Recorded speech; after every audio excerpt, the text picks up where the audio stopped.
The dogs were restless, penned in their cages in the basement of the Institute of Experimental Medicine. They were alone and weary from their daytime jobs in the professor's laboratory. But it wasn't the dark or the isolation or fatigue that got to them. It was the incessant dripping and lapping of water on the floor of their kennel.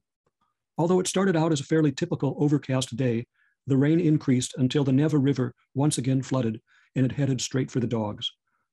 The water level in the kennel rose, and the dogs started barking. At first, their paws sloshed around in the chilly water, but as the hours went by, the water covered their bellies and shoulders until they were half floating in the cages, with their nostrils pressed anxiously against the wire mesh in the cages. They howled in fear and desperately snuffled the air. At the last moment, a dog handler raced through the flooded streets to the Institute, where he encountered panicked dogs and floating cages. One by one, he rescued the dogs, but first he had to force their heads under the water to get them out of the cages. The dogs were never the same. Their dispositions changed dramatically. The meek became aggressive and the gregarious became shy. It was as if an entirely new being inhabited each dog. This was bad enough, but the researchers were also struck by the fact that the dogs had forgotten all of the complex learning they had acquired in the laboratory.